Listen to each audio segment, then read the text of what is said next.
예, 묵호왕은 지금 경찰의 경호를 받으면서 빨간 털옷을 입은 북한 예술단원들이 배에서 내리고 있답니다. 예, 배에서 지금 내리고 있는 중이라는 속보가 들어왔습니다. 강릉으로 출발을 하게 된다고 하네요.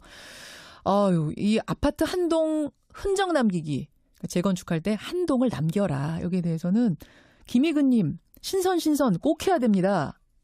김진웅님, 박물관 부족하죠. 이거 이용하자라는 분이 계시는가 하면 1324님은 여기 청소년들 비행 장소밖에 안 될 것 같아요. 절대 반대합니다.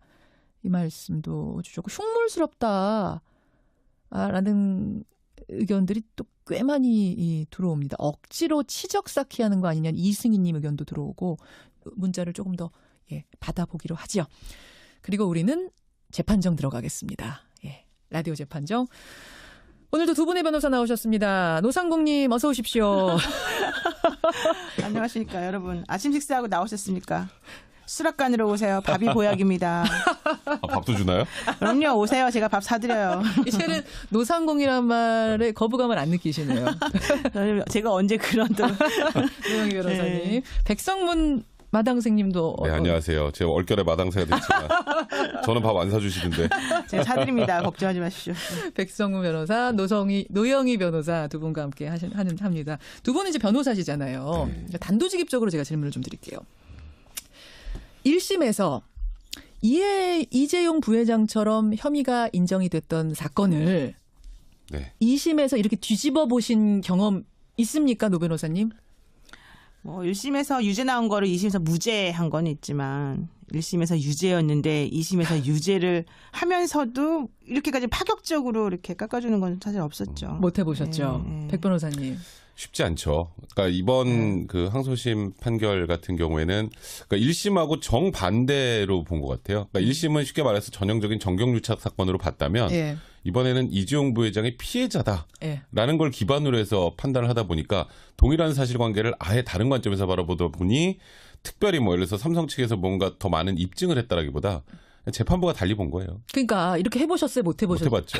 그러니까 여러분들 아셔야 되는 게 형사사건이나 민사사건이나 하시다 보면요.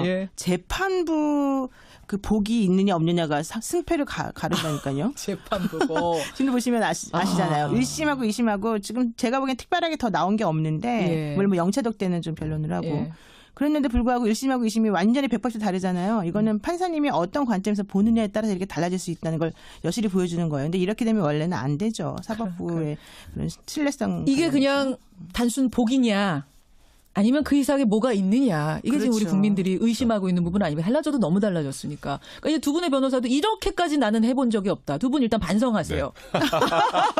능력을 지금 반성하셔야 됩니다. 네, 죄송합니다. 그렇죠. 어떻게 하면 이렇게 할 수가 있느냐. 이건 변호사가 잘해서가 아니고요.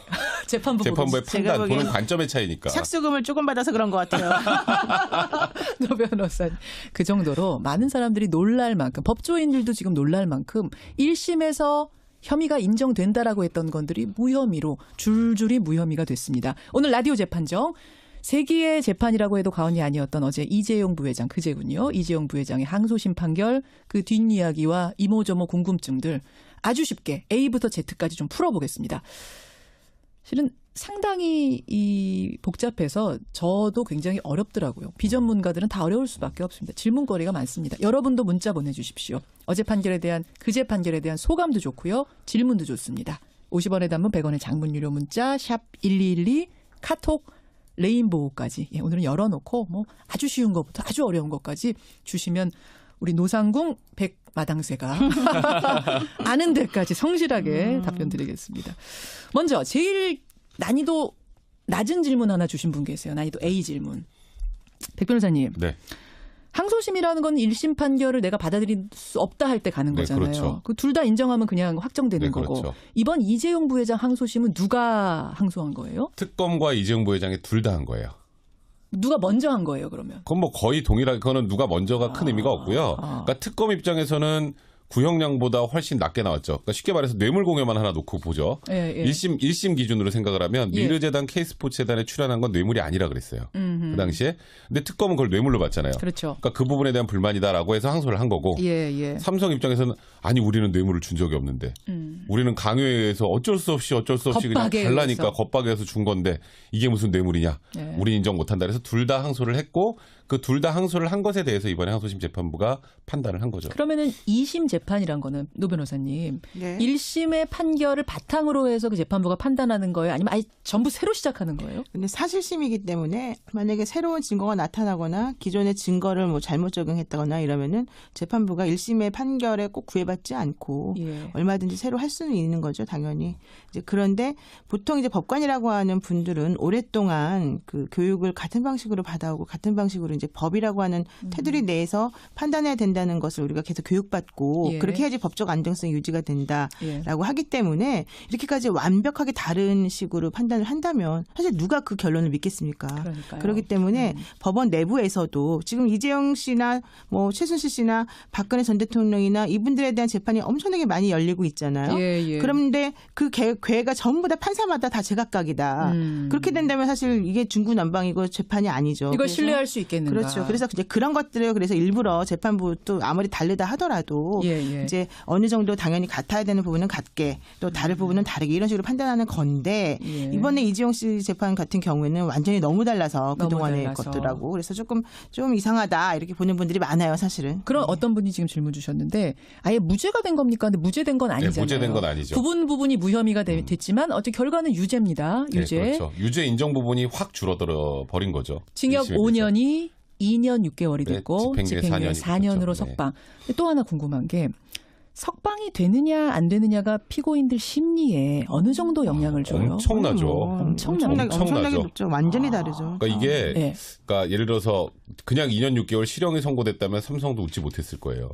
이재용 부회장도 그 웃음기 띤 얼굴로 나오기 힘들었을 거예요. 근데 사실 요즘에 그 구치소에 관련된 뭐 드라마나 예능이나 많이 있잖아요. 있어요. 뭐 그래서 어떤 분들은 저 살만한가 이렇게 생각하시는 분도 있을 텐데 절대 그렇지 않습니다. 그래요. 정말 힘들다고 하고요. 이재용 부회장이어도. 그거는 이재용 부회장이 아니라 그냥 정말 일반인들도 들어가면 건지지 못해요. 거의. 근데 이재용 부회장이 적응을 되게 잘했다고. 적응을 아무리 잘해도. 그러니까 좀 대우 같은 걸 잘해주지 않겠냐 그 말인데 그런 거 아니에요? 그런 거는 거의 없고요. 그래서 이재용 부회장도 지금 뭐 벌써 뭐 경영 현안에 대해서 보고를 받는다 이런 얘기가 나오는데 구치소에서 그래도 1년을 생활했기 때문에 바로 복귀는 힘들다 이런 얘기가 나올 정도로 지금 굉장히 힘들어 했었던 거죠. 하긴 우리처럼 뭐 그냥 아파트 뭐 집에서 이렇게 살던 사람들이 못 나가잖아요. 그렇죠. 못 나가는 것도 크고 평범하게 살다가 감방으로 출근이 아니라 들어가면 감옥으로 들어가면 그것도 힘든데 호화롭게 살던 사람들 더 힘들죠. 그러니까 영장 처음에 그 이재용 부회장에 대한 영장 기각됐을 때 기각 사유 중에 하나가 그동안 살아온 환경하고 너무 다른데 어떻게 거기 보낼 수 있겠느냐 그런 거 아니었습니까? 그런 얘기 있었죠. 맞아요. 자, 그러면 이렇게 5년이 2년 6개월의 집행유예 4년이 된 이유 지금 두 분이 이런 판결 처음 봤어요라고 할 정도로 많은 부분이 무혐의가 된 이 이유는 뭔가를 하나하나 좀 짚어보겠습니다. 노 변호사님, 제일 희한했던 부분, 제일 좀 의아했던 부분은 어떤 겁니까? 저는 사실 그래요. 이제 이게 그 겁박이라는 표현을 사실 썼거든요. 재판부가. 자, 여러분 정리를 한번 해보겠습니다. 뇌물을 주긴 줬는데 1심에서 판결한 것처럼 그렇게 많이 준 건 아니고 한 3분의 1, 36억 원 줬다고 인정한다. 하지만 뭔가 청탁을 하면서 뇌물을 준 게 아니고 겁박에 의해서 어쩔 수 없이 압박에 의해서 요구에 의해서 준 뇌물이다라는 게 이번 핵심입니다. 겁박은 압박하고 달라요. 요구하고도 완전히 다르고 완전히 본인이 어떻게 할 수 없을 정도로 불안감과 무서움에 떨면서 주는 게 겁박인데 그런 표현을 쓴다는 것은 이제 완전히 강요죄의 피해자 프레임을 받아들였다는 거거든요. 재판부가. 그러면 강요죄의 피해자 프레임을 받아들였다면 사실 이재용 부회장이 준 돈은 전부 다 강요죄 피해자로서 준 거기 때문에 사실은 36억 원 뇌물도 인정되면 안 되는 거다. 그것도 다 무죄를 했었어야 되는 거다. 그게 제 생각이죠. 그럼 36억 원은 왜 인정했냐? 36억 원 왜 인정했느냐. 저는 그분이 사실은 상당히 이해가 안 가. 이게 만약에 논리적으로 맞으려고 한다면 36억 원도 전부 다 인정이 돼야 돼요. 왜냐하면 동계스포츠센터 같은 경우에도요.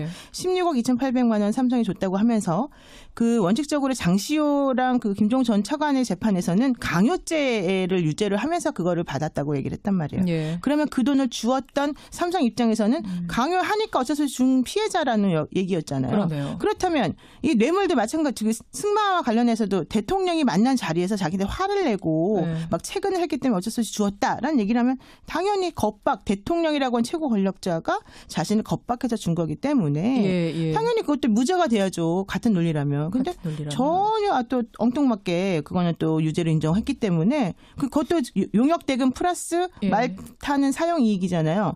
그럼 말 타는 이용료. 사용이익은 또다시 뭐 계산도 안 된다 이렇게 얘기하고 있잖아요. 맞아요. 그럼 도대체 그게 뭡니까? 난 그래서 그게 제일 이해가 안 간다. 앞뒤가 지금 다 맞질 않는다. 예. 그러면 결국은 이렇게 되다 보니까 어떤 얘기가 나오냐면 석방을 할 수 있는 집행유예 할 수 있는 요거에 맞추기 위해서 이래저래 다 그 부분 맞춘 거 아니냐는 얘기가 그 그래서 부분 나오는 사실 저도 거죠? 조금 그런 의심이 좀 들긴 드는데 물론 뭐 판사님이 제대로 잘 판단하셨겠지만 예. 제가 이제 함부로 말할 수는 없지만 제 의견으로는 뇌물 그때 박영선 의원이 뭐 50억을 넘느냐 안 넘느냐가 이제 기준이 되기 때문에 그런 식으로 했을 거다라고 말했는데 어제 저 출연하셨어요. 그 부분은 좀 잘못된 부분이 있어요. 뇌물을 수수하는 쪽하고 뇌물을 공여하는 쪽하고가 좀 달라요. 예. 기준이. 그래서 뇌물 공여와 관련된 양형 기준은 1억 원 이상인 경우에는 그 뇌물을 준 금액이 1억 원 이상이면 징역 2년 6월에서 3년 6월까지가 원래 기본형이고요. 아하. 여기에 가중 요소가 붙게 되면 3년에서 5년까지 원래 그 형을 선고할 수 있습니다. 그리고 만약에 1,000만 원 미만의 그런 이걸 주었다. 예. 그러면은 집행유예 해줄 수 있다. 이런 식의 좀 특별한 그런 게 있고요. 예. 또 뇌물 액수가 너무 크거나 예. 고위 공무원에 대한 것이라면 오히려 실형을 선고해야 된다. 이런 얘기가 있어요. 그래서 가장 이 사건하고 연결돼서 여러분 기억나는 거 두 가지만 제가 말합니다. 안종범 전 수석에게 5,900만 원 뇌물 주었다고 주장되는 박채윤 씨 있잖아요. 있죠. 그분 실형 1년 나왔습니다. 5,900만 원 주고. 음흠. 이재용 씨는 36억 원 주고 네. 지금 집행유예 나왔죠. 아. 또 하나는 그 삼성 계열사에 있는 어떤 금고에서 오랫동안 근무했던 어떤 직원이 예. 회사 자금을 10억 원이나 횡령했다. 그런 사건이 있었습니다. 예. 이 직원 얼마 나온지 아시죠? 실형 징역 4년 나왔습니다. 4년 그렇다면 징역형. 10억 원을 횡령한 사람은 징역 4년이고 36억 원을 준 사람은 집행유예고 5,900만 원 준 사람은 실형 1년이고 이게 맞느냐 이런 얘기 해볼 수 있는 거죠. 그러니까 이재용 부회장한테 36억은 1,000만 원 정도. 1,000만 원 넣어도 안 된다. 이렇게 판단을 해도 되는 거예요? 사람마다 절대평가가 아닌 상대평가해도 되는 겁니까? 비 변호사님? 사실 저도 그런 부분들에 대한 불만이 굉장히 많은데요. 저도 그래요. 그러니까 이제 법이 모든 사람들한테 좀 평등하다는 그런 느낌을 줘야 국민들도 이제 이런 일반 형사 사건에서 본인이 피고인이 돼도 수긍을 할 수가 있는데 예. 나는 이만큼 쉽게 말해서 나는 이만큼 했는데 징역 실형을 선고하고 저 사람은 나보다 몇백 배 많은 이득을 취득했는데 예. 집행유예네. 그럼 상대적 박탈감을 느끼게 되잖아요. 그러니까요. 불평등하다는 느낌을 그 주기 부분. 때문에 그 예. 부분이 좀 안타까운 것 같고요. 백 변호사님 생각하는 제일 저는 사실 의아한 이번 부분? 판결에서 제일 이상했던 부분은 포괄적 승계 작업이 없었다. 그렇죠. 그러니까 청탁이 부정한 없었다라고 청탁이 없었다는 된 얘기를 하면서 부분. 그러니까 결국 삼성의 포괄적 승계 작업은 현안이 아니었다는 취지였어요. 재판부 현안이 얘기는. 아니었기 때문에 청탁할 이유가 없었다. 그렇죠. 청탁할 그래서 건데 무슨 뇌물이 청탁을 아니다. 해. 이거잖아요. 예, 그렇죠. 근데 문영표 보건복지부 장관하고 홍원선 기금운용본부 장관 왜 지금 감옥에 있죠? 그러니까요. 그게 제일 이상해요. 그러니까 현안이 아닌데 예. 대통령이 지시를 해서 보건복지부 장관과 국민연금 기금운용본부장이 막 억지로 말도 안 되게 절차를 바꿔서 제일모직하고 삼성부사 합병시켰어요. 그리고 그것 때문에 재산상 이익을 봤다라고 지금 어느 정도 예. 정리가 됐어요. 예. 그럼 그건 뭐죠? 항소심까지 다 나왔는데 똑같은 결론이었는데. 그리고 그러네요. 또 하나 이게 안종범 수석의 수첩. 예. 그러니까 쉽게 말해서 이 두 분이 얘기하는 걸 제가 적어놓은 거예요. 노 변호사님하고 저 네. 얘기하는 걸 적어놓은 옆에서 거는 적은 거예요. 백 그거는 진짜 변호사님. 전문 증거라 증거 능력이 없어요. 그 자체로는. 아, 그러니까 이 둘이 나와서 인정을 해줘야 되는 거예요. 그 사람이 있었던 그러니까 거 원 맞다. 진술자가 나와서. 예. 근데 이제 문제는 이번 항소심 재판부는 그럼 이거를 전문 증거라 증거 능력 없는데 간접 증거라는 표현 쓰잖아요. 네. 이 둘 사이에 대화가 있었고 내가 그거 들었어요. 그러니까 제가 적은 사람이 그걸 결합하면 이거는 어느 정도 간접 증거로서의 증거 가치는 있다가 1심의 판단이었고 지금까지 국정농단 사건의 모든 재판부의 판단이에요. 안종범 수첩 네. 맞아요. 근데 안종범 수석의 수첩을 유일하게 증거 능력을 통째로 날린 게 이번 항소심입니다. 여기만 그런 거예요? 네, 그러니까 이게 이제 앞으로 지금 안종범 수석의 수첩이 뭐 사실 스모킹 건이네, 뭐 별게 다 사촌에 들어있잖아요, 뭐 그랬잖아요. 그러니까 이거에 대한 증거 능력이 인정이 안 되니까 예. 안종범 수석이 그 수첩에 관련된 뭘 적어놨어도 그 증거 능력이 안 되니까 예. 영차독 때도 인정이 안 되는 거예요. 그렇게 되는 거군요. 그러니까 그런 식으로 연결이 됐던 그 과정도 사실 뭐 이거 물론 법리 판단이니까 제가 뭐를 토를 달긴 좀 뭐하지만 그럼 다른 재판부의 판단하고 이것만 다르면 이제 앞으로 어떻게 되지? 왜 이렇게 다른가? 라는 부분들이 좀 문제가 있는 거죠. 저는 거기에 이제 덧붙여서 예. 김영환 전 민정수석의 비망록을 인정하지 않은 것도 사실은 상당히 문제라고 봅니다. 이번에 인정하지 않았습니까? 예, 왜냐하면 김영환 수석 같은 경우는 안종범 수석처럼 살아있는 분이 아니에요. 예. 이렇게 돌아가신 분이 작성한 그런 이제 문건이기 때문에 그것의 사실 증거 능력은 원래 그 자체로는 지금 우리가 인정하기는 어렵지만 그럼에도 불구하고 특신 상태라고 하는 거죠. 특별하게 신빙성 있는 상태에서 그런 것들이 작성된 것으로 판단이 된다면은 사실은 우리는 그걸 증거로 인정할 수 있다는 게 형사소송법에 나오는 거거든요. 돌아가신 분의 비망록은 특신이에요. 예, 그러니까 저희가 보기엔 특별하게 신빙성 있는 상태에서 작성된 것으로 볼 수밖에 없는 그런 거예요. 왜냐하면 그분이 그때 적으면서 했던 여러 가지 것들의 그 내용이 왜냐하면 다른 사람들의 말한 내용하고 또 안종범 전 수석의 수첩에 있는 내용하고도 일치하는 부분이 상당히 많거든요. 맞아요. 또 그 시기에 일어났던 여러 가지 정책이나 청와대에서 나왔던 발표나 뉴스나 이런 것들하고 다 맞아 떨어지기 때문에 그 수첩의 그 증거 능력은 특신성을 인정해서 우리가 인정할 수 있고 그렇다면 그 수첩에 나와 있는 것하고 같은 내용의 증거들은 또 사실 인정할 수밖에 없는 거고 그러면 안종범 수첩도 인정될 수밖에 없는 건데 그거를 갖다가 왜 전부 다 날려버렸는지 저는 그게 이해가 안 간다는 거죠. 이야기가 모아지고 있습니다. 안종범 수첩, 김영환 비망록 두 가지를 인정하지 않은 이번 재판부 이것이 아주 핵심이 됐다. 이 말씀. 사실 그 부분이 나올 때 저는 집행유예 나올 것 같았어요. 앞부분에. 저는 그 전에 집행유예 한다 그래가지고 도사 소리도 들었어요. 아니 노 변호사님은 시작도 하기 한참 전부터 왜 그런 얘기를 하고 다니셨어요? 왜냐하면 2심 음모론인데요, 그거는요. 그 정말로 제가 생각한 거는 2심 재판부에 그런 이제 그 재판 진행 과정을 제가 좀 들었었는데 이제 그거 하고 두 번째로는 이제 그 변호인들의 그동안 이제 풍겼던 것들 하고 플러스 또 그 법리상으로 미르나 K재단에 그 뭐 준 돈이 뇌물이라고 하는 부분은 조금 저는 받아들이기 어려운 부분도 사실 있었었고 또 국외재산 도피나 이런 부분도 있었기 때문에 이런저런 걸 다 종합해서 제가 판단을 했었었고 또 하나는 양형 그 양형 인자로서 예를 들면 80억을 반환한 거.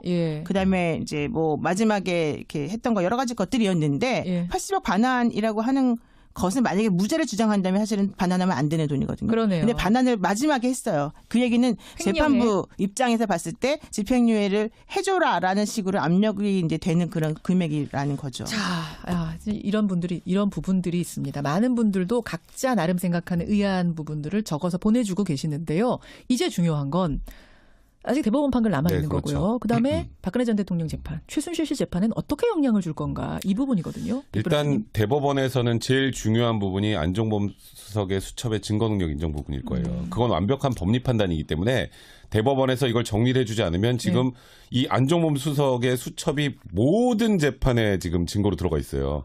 그렇죠. 근데 이게 어디서는 증거 능력이 인정되고 어디서는 증거 능력이 인정 안 되면 안 되잖아요. 지금 형 살고 있는 사람들이 나 다시 재판해 주시오 막 이렇게 돼야 되는 거 아니에요? 저는 일단 문영표 장관하고 홍한선 기무용본부장은 내가 왜 들어와 있지? 생각할 것 같아요. 멘붕일 것 같습니다. 멘붕이죠. 아니 그거 현안이 아닌데 그럼 왜 하신 거예요? 나는 그분들은? 왜 뭐야 나는 뭐지 나 누구지? 이렇게 그러니까 나는 누군가 여긴 어딘가 약간 이런 모드일 것 같은데 그래서 일단 대법원에서는 이번에 문제가 되는 그러니까 제가 뭐 이건 잘못된 걸 바로잡는다는 뜻이 아니라 대법원에서는 이에 대한 명확한 판단을 해줘야 다른 재판부도 그에 기초해서 판단할 거 아니에요. 안종범의 수첩. 그래서 그 부분이 일단 제일 중요할 것 같고요. 박근혜 전 대통령이나 최순실의 재판엔 저는 크게 영향은 없다고 생각해요. 그래요? 그러니까 이재용 부회장이 풀려난 거는 별개 문제고 어쨌건 이번에 겁박이라는 단어가 있었잖아요. 아니 근데 저는 어디서 듣기로는 겁박에 의해 준 뇌물이다라고 하면은 그 겁박한 사람한테 죄가 더 크게 물린다라는 근데 얘기를. 그거는 꼭 그렇진 않은데요. 아니에요? 그러니까 일단 아무래도 죄질도 안 좋죠. 그러니까 국정 최고 책임자가 대기업 총수를 겁박해서 돈을 뜯어냈으면 그럼 그게 이제 양형에 불리한 영향을 끼칠 가능성이 있는데 이제 금액이 떨어졌잖아요. 금액이 떨어진 건 또 어쨌건 박 전 대통령이나 최순실에게 좀 유리한 부분이죠. 그러니까 이런 거 저런 걸 종합해 보면 유리한 부분과 불리한 부분이 혼재돼 있으니까 큰 의미는 없다. 상쇄될 혐의가 거다. 너무 많아요. 그러니까 나머지가. 법조인들은 이렇게 말하는데 비법조인들이 뭐 영향이 아주 많이 미칠 것이라고 생각하시는 분들이 있는데 사실 그렇지 않고요. 겁박을 했다면 강요죄라는 얘기이기 때문에 사실은 오히려 더 떨어져야 돼요. 뇌물죄는 기본적으로 받은 사람하고 준 사람하고를 차별 대우합니다. 받은 사람은 공무원이잖아요. 공무원은 1억 원 이상만 받아도 10년 이상 무기징역이잖아요. 그러니까 그런 건 원래 그렇게 되어 있는 거예요. 특별한 게 아닙니다. 이재용 부회장의 재판 많은 분들이 지금도 듣고 나서도 참 복잡하다라고 할 만큼 여러 가지로 복잡하고 이것과 저것과 상충되면서 도대체 왜 이렇게 나온 건가라는 의문을 지금 낳고 있습니다. 청와대 국민청원이 올라갔을 정도예요. 이 재판부에 대해서 조사를 해달라는 국민청원이 올라갔을 정도입니다. 아직 대법원 남아 있습니다. 아직은 좀 더 지켜봐야겠고요. 청취자 임효선 님이 노상공님, 백마당수님. 저 매일 아침 밥 못 먹고 출근하는데 밥 좀 사주세요. 이 심각한 이야기 하는데 이묘선님. 예, 신경 쓰겠습니다. 두 분 고맙습니다. 네, 고맙습니다. 라디오 재판정이었습니다. 이재용 부회장의 항소심 판결 그 뒷이야기와 이모저모 궁금증들 아주 쉽게 A부터 Z까지 좀 풀어보겠습니다. 실은 상당히 복잡해서 저도 굉장히 어렵더라고요. 비전문가들은 다 어려울 수밖에 없습니다. 질문거리가 많습니다. 여러분도 문자 보내주십시오. 어제 판결에 대한 그제 판결에 대한 소감도 좋고요. 질문도 좋습니다. 50원의 단문 100원의 장문 유료 문자 샵 1212 카톡 레인보우까지 오늘은 열어놓고 뭐 아주 쉬운 것부터 아주 어려운 것까지 주시면 우리 노상궁 백마당쇠가 아는 데까지 성실하게 답변 드리겠습니다. 먼저 제일 난이도 낮은 질문 하나 주신 분 계세요. 난이도 A 질문. 백 변호사님. 네. 항소심이라는 건 1심 판결을 내가 받아들일 수 없다 할 때 가는 거잖아요. 그렇죠. 그 둘 다 인정하면 그냥 확정되는 거고. 그렇죠. 이번 이재용 부회장 항소심은 누가 항소한 거예요? 특검과 이재용 부회장이 둘 다 한 거예요. 누가 먼저 한 거예요, 그러면? 그건 뭐 거의 동일하게 그거는 누가 먼저가 큰 의미가 없고요. 그러니까 특검 입장에서는 구형량보다 훨씬 낮게 나왔죠. 그러니까 쉽게 말해서 뇌물공여만 하나 놓고 보죠. 예. 1심 기준으로 생각을 하면 미르재단 K스포츠재단에 출연한 건 뇌물이에요. 거부감을 안 느끼시네요. 제가 언제 그런 또 노영희 변호사님. 네. 백성문 마당생님도. 네, 안녕하세요. 제가 얼결에 마당새가 됐지만 저는 밥 안 사주시던데. 제가 사드립니다. 걱정하지 마십시오. 백성문 변호사, 노영희 변호사 두 분과 함께 합니다. 두 분은 이제 변호사시잖아요. 네. 단도직입적으로 제가 질문을 좀 드릴게요. 1심에서 이재용 부회장처럼 혐의가 인정이 됐던 사건을 네. 2심에서 이렇게 뒤집어 보신 경험 있습니까, 노 변호사님? 1심에서 유죄 나온 거를 2심에서 무죄한 건 있지만 1심에서 유죄였는데 2심에서 유죄를 하면서도 이렇게까지 파격적으로 이렇게 깎아주는 건 사실 없었죠. 못 해보셨죠. 네. 백 변호사님. 쉽지 않죠. 그러니까 이번 그 항소심 판결 같은 경우에는 그러니까 1심하고 정반대로 본 것 같아요. 그러니까 1심은 쉽게 말해서 전형적인 정경유착 사건으로 봤다면 이번에는 이재용 부회장이 피해자다라는 걸 기반으로 해서 판단을 하다 보니까 동일한 사실관계를 아예 다른 관점에서 바라보다 보니 특별히 뭐 예를 들어서 삼성 측에서 뭔가 더 많은 입증을 했다라기보다 재판부가 달리 본 거예요. 그러니까 이렇게 해보셨어요? 못 해보셨어요? 못 해봤죠. 그러니까 여러분들 아셔야 되는 게 형사사건이나 민사사건이나 하시다 보면요. 재판부 그 복이 있느냐 없느냐가 승패를 가른다니까요. 재판부고. 지금 보시면 아시잖아요. 1심하고 2심하고 지금 제가 보기엔 특별하게 더 나온 게 없는데 물론 뭐 영체독 때는 좀 변론을 하고 그랬는데 불구하고 1심하고 2심이 완전히 100% 다르잖아요. 이거는 판사님이 어떤 관점에서 보느냐에 따라서 이렇게 달라질 수 있다는 걸 여실히 보여주는 거예요. 근데 이렇게 되면 원래는 안 되죠. 사법부의 그런 신뢰성. 이게 그냥 단순 복이냐 아니면 그 이상의 뭐가 있느냐. 이게 지금 우리 국민들이 의심하고 있는 부분 아니면 달라져도 너무 달라졌으니까. 그러니까 이제 두 분의 변호사도 이렇게까지 나는 해본 적이 없다. 두 분 일단 반성하세요. 네. 능력을 지금 반성하셔야 됩니다. 네, 죄송합니다. 그렇죠. 어떻게 하면 이렇게 할 수가 있느냐. 이건 변호사가 잘해서가 아니고요. 재판부의 판단, 보는 관점의 차이니까. 착수금을 조금 받아서 그런 것 같아요. 노 변호사. 그 정도로 많은 사람들이 놀랄 만큼 법조인들도 지금 놀랄 만큼 1심에서 혐의가 인정된다라고 했던 건들이 무혐의로 줄줄이 무혐의가 됐습니다. 오늘 라디오 재판정 세기의 재판이라고 해도 과언이 아니었던 어제 이재용 부회장 그제군요. 묵호왕은 지금 경찰의 경호를 받으면서 빨간 털옷을 입은 북한 예술단원들이 배에서 내리고 있답니다. 배에서 지금 내리고 있는 중이라는 속보가 들어왔습니다. 강릉으로 출발을 하게 된다고 하네요. 이 아파트 한 동 흔적 남기기. 재건축할 때 한 동을 남겨라. 여기에 대해서는 김희근님 신선 꼭 해야 됩니다. 김진웅님 박물관 부족하죠. 이거 이용하자라는 분이 계시는가 하면 1324님은 여기 청소년들 비행 장소밖에 안 될 것 같아요. 절대 반대합니다. 이 말씀도 주셨고 흉물스럽다 라는 의견들이 또 꽤 많이 들어옵니다. 억지로 치적 쌓기하는 거 아니냐는 이승희님 의견도 들어오고 문자를 조금 더 받아보기로 하죠. 그리고 우리는 재판정 들어가겠습니다. 라디오 재판정. 오늘도 두 분의 변호사 나오셨습니다. 노상공님 어서 오십시오.